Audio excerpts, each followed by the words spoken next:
I always try to run this show like if I were going to be on somebody's show, what kind of questions would I want them to ask me? And I would love to have a free space, and I want to give one to you. What's a question that you wish someone had asked? You whisked. Isn't that adorable? You whisked that someone had asked you about this book. Let's pretend that I ask it, and that'll give you the opportunity to answer it. I think it would be, what was the hardest thing about writing this book?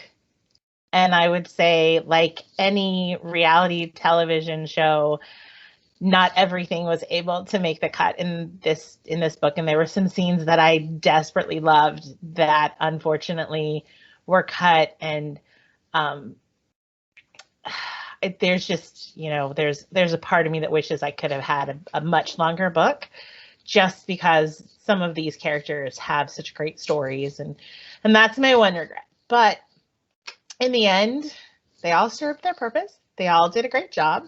And but yeah, it's just, that was the saddest part, is there were so many great scenes. There was a whole camping scene that got cut that I was like, this is the chance to have fun and really see the characters, let loose. But it was also 4 chapters long, so it had to go. Well, you save everything you cut in a different file, right? Mm-hmm. So that could be the seed for another eventually, hopefully. I hope so. Yeah. A sequel. I don't think there'll be a sequel. So a long time ago, I figured out where my place is in the literary world, and I don't really want to do sequels. I think once a story has been told and it's been brought to fruition, then it's done, and that person gets to live their life. But I do like to drop characters into each of my books who are slated to get their own story in a future book. So Peyton is actually an offshoot of the book that I'm working on right now. Her story, she interacts with another character in a completely separate book.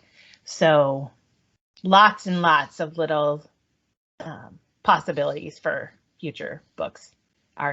Those characters are still here. Of course, that book is an adult romance, so nice.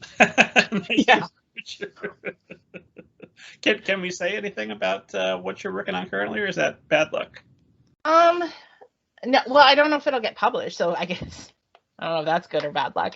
No. I have 2 boys that are teenagers. They're both in high school now, and they fight like cats and dogs all the time. Like, they've been fighting this whole time we've been talking. And I wanted to just write a good brother road trip story. So that's what I'm attempting to do. I'll sit around conventions, like Comic-Con kind of stuff. But not Comic-Con, because I don't want to get sued. What a novel idea, and certainly not something I have read any drafts of.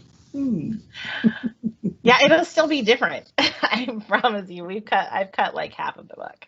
But yeah, you've seen this one in a different form.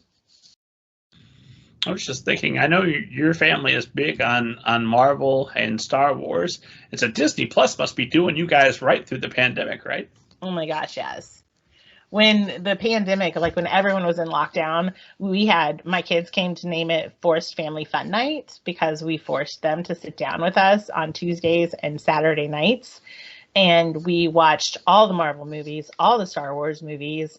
My husband is now trying to get me to watch some of the DC movies. And I'm just like, I'll watch Wonder Woman and Aquaman. That's cool.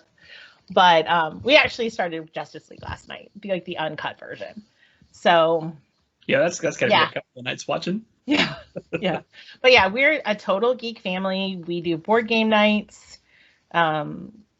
We have we've watched movies out in the pool. We were watching The Bad Batch in the pool, and then we watched some Mandalorian in the pool. So that was kind of our fun summer thing that we did. But yeah, we're total geeks in this house, as it should be. The audience. What's been your favorite of the new Marvel shows so far? So I'm not a big fan of What If. I'm just going to say that right now, because it always seems to take the characters I love and make me not love them as much. I liked WandaVision because it was so complicated. It was so what? Every episode you're like, what the heck just happened? So I would say WandaVision would probably be my favorite. I have not watched Loki because Loki's one of my favorite characters. So I've been putting it off until I can binge watch it. And then I got a job, and then that ruined everything. So I'm going to say probably WandaVision is my favorite so far. Got to schedule some vacation time. When they ask you why, just let them know I gotta get on this Loki. Over Christmas vacation, over Christmas break, we'll do that.